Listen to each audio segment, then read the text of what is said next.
우리 주님은 70번씩 7번이라도 용서해 주라고 하셨잖아요. 목사님은 그런 용서가 가능하다고 생각하시나요? 이 땅에 그렇게 용서를 하고 살아가는 분이 계실까요? 계신다면 소개 좀 시켜주세요. 성경에 도저히 불가능한 이야기를 써놓는다면 오히려 읽을 때 마음에 부담감만 생기는 거 아닐까요? 네, 상당히 공격적이네요.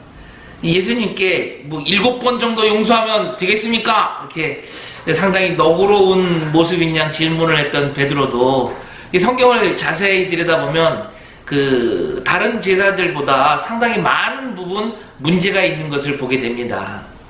심지어 그 십자가에 매달린 예수를 보면서도 베드로는 3번이나 부인을 했죠. 먼저 성경 구절을 한번 읽어보도록 하겠습니다. 마태복음 18장 22절입니다. 그때 베드로가 나와 가로되 주여 형제가 내게 죄를 범하면 몇 번이나 용서하여 주리까? 7번까지 하오리까? 예수께서 가라사대 너에게 이르노니 7번뿐 아니라 70번씩 7번이라도 할지니라. 70번씩 7번이라도 용서하라는 그런 주님의 말씀의 요지는 그런 772, 49, 490번 이런 용서의 횟수보다는 용서의 본질을 말하고 계신다라는 것입니다. 산술적으로 490번이지만 뭐 491번째는 안 된다 뭐 이런 말이 아니라 이것은 완전한 용서를 의미하는 거죠. 돌이키기만 하면 용서한다 라는 것입니다. 기독교는 심판의 종교가 아니에요. 하나님은 자비로우실 뿐 아니라 공의로우신 분입니다. 그래서 자비롭게도 이 모두 멸망받아야 마땅하지만 구원의 길을 열어놓으셨다라는 것이죠. 그리고 마지막까지 구원을 얻도록 그 길을 열어놓으신 것입니다.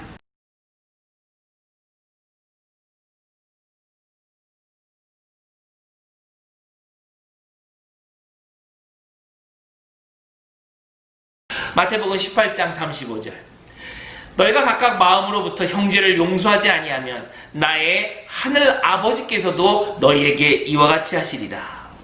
이제 오해가 있으실까봐 말씀을 드리는데 성경을 희석시키려는 의도가 제가 조금도 없음을 먼저 말씀을 드리면서요 질문자의 갈증을 해소시켜 보도록 하겠습니다.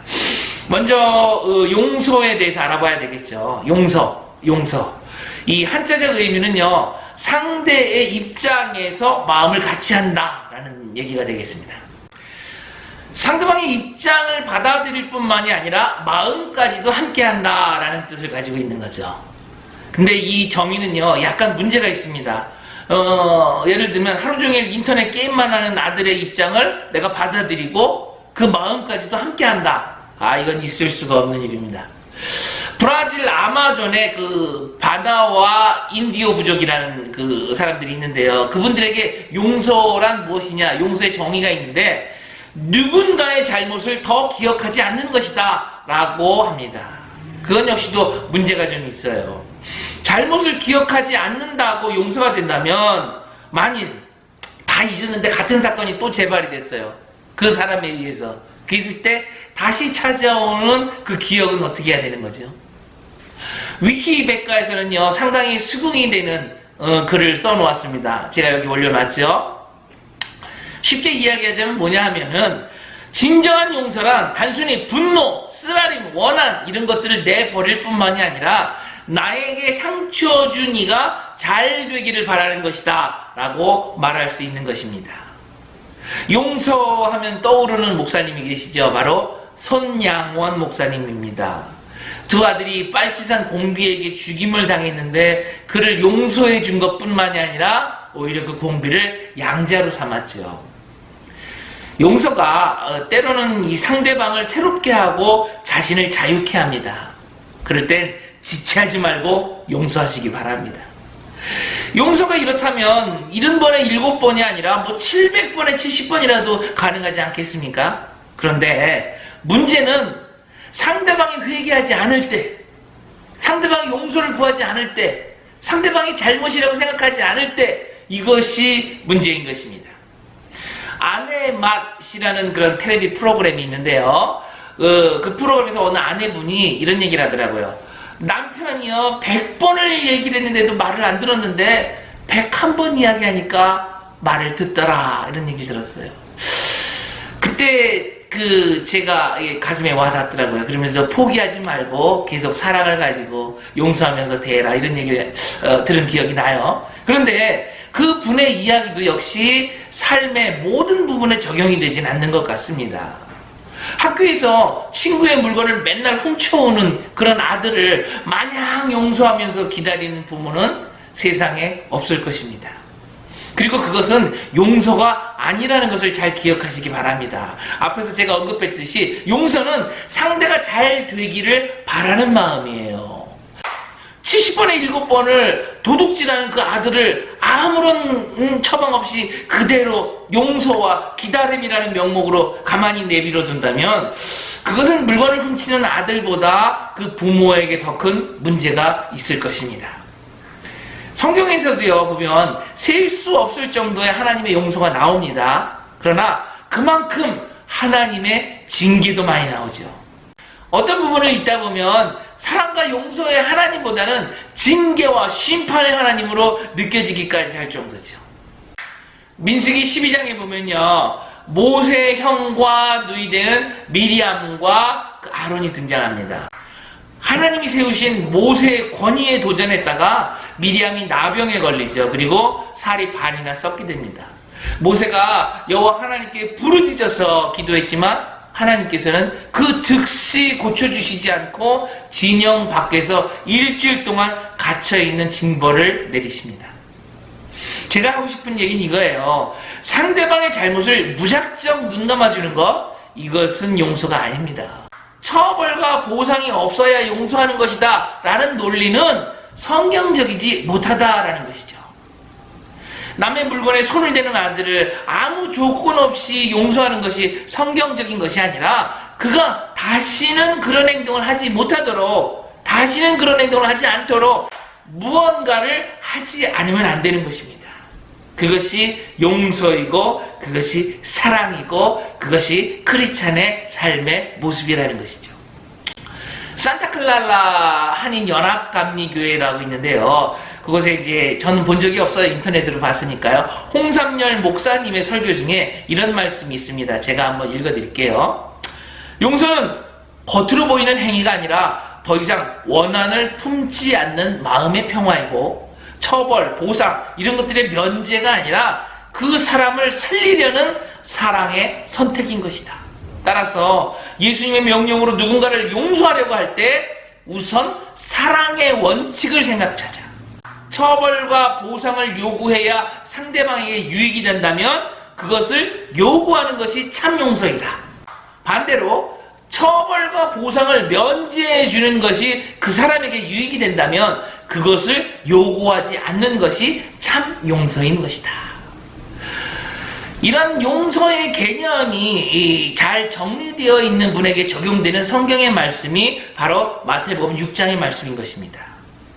너희가 사람의 잘못을 용서하면 너희 하늘 아버지께서도 너희 잘못을 용서하려니와 너희가 사람의 잘못을 용서하지 아니하면 너희 아버지께서도 너희 잘못을 용서하지 아니할 것이다.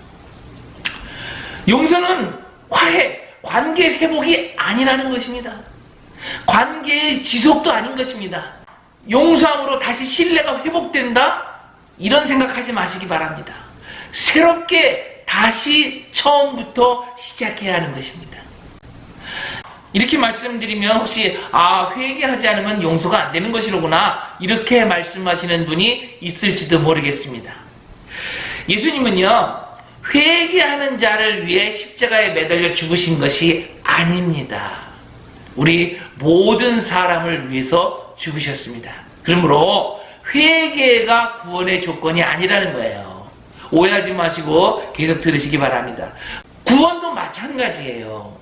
회개를 해야 구원받는 것이 아닙니다. 이미 용서를 하셨는데 그것을 믿는 증거가 바로 회개라는 것이죠. 회개할 수 있는 마음조차도 하나님이 주시지 않으면 할 수 없다라는 것을 잊지 마시기 바랍니다. 하나님의 나라는요, 털끝만큼도 나의 어떠한 행위나 능력이나 공로로 들어가는 것이 아닙니다. 온전히 예수님의 십자가 보혈의 은혜와 공로로 들어가는 것이고, 우리는 그것을 믿음으로 거저 받을 뿐이죠. 로마서 5장 8절에서 10절입니다. 우리가 아직 죄인 되었을 때 그리스도께서 우리를 위하여 죽으심으로 하나님께서 우리에게 대한 자신의 사랑을 확증하셨느니라. 곧 우리가 원수 되었을 때에 그 아들의 죽으심으로 말미암아 하나님으로 더불어 화목되었은즉 화목된 자로서는 더욱 그의 살으심을 인하여 구원을 얻을 것이라. 용서. 저도 이 용서라는 단어에 그다지 이렇게 여러분을 똑바로 쳐다보고 이야기할 만큼 당당하지는 못합니다. 지금 이 순간에도 마음에 걸리는 사람, 이렇게 마음에 부담이 되는 사람, 피하고 싶은 사람이 있는 게 사실이고요. 아, 저 사람하고는 좀 풀어야 되겠다라는 것보다 아유, 가능하면 좀 피하고 싶다, 이런 마음이 더 많은 상대가 있습니다, 솔직히. 그런데요, 제가 50대 중반을 들어서면서 하나님의 원칙 한 가지를 제가 삶으로 깨달은 것이 있어서 두 가지만 간증을 하려고 합니다. 제가 겪은 실제 이야기죠. 첫 번째는요, 교회를 상대로 사기를 친 부동산업자 이야기죠. 두 번째는요, 성추행한 목사 이야기입니다. 가난한 자비령 선교사의 개척 자금을 사기쳐서 홀라당 털어간 부동산업자를 용서하기란 쉬운 일이 아닐 것입니다. 저희 교회뿐이 아니라 이 조그만 교회 7교회 정도를 사기친 아주 프로 사기꾼이었습니다. 또 하나 간증은 이제 어미 없이 자란 아이가 있어요. 이 겨자씨만한 신앙으로 이제 신학을 하고 간신히 전도사가 됐는데, 그 교회 담임 목사가 성추행을 하고 오히려 교회 권사님이신 그 전도사의 할머니까지 이단 신천지로 몰아가지고 쫓아내려고 한다면, 삼촌된 입장에서, 제가 삼촌이거든요. 삼촌된 입장에서 여러분은 어떻게 하셨을까요? 제 조카의 이야기고요. 그 권사님은 제 어머님이십니다. 이 두 가지 간증을 다음 편에 나누도록 하겠습니다. 궁금하시죠? 구독과 좋아요, 그리고 다음 편까지 기도해주기. 성경 한 구절 읽고 끝내겠습니다. 내 사랑하는 자들아, 너희가 친히 원수를 갚지 말고 하나님의 진노하심에 맡기라. 기록되었을 때 원수 갚는 것이 나에게 있으니 내가 갚으리라 하고 주께서 말씀하시느니라. 네 원수가 줄이거든 먹이고 목마르거든 마시게 하라. 그리함으로 네가 숯불을 그 머리에 쌓아 놓으리라. 악에 해지지 말고 선으로 악을 이기라. 할렐루야.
네.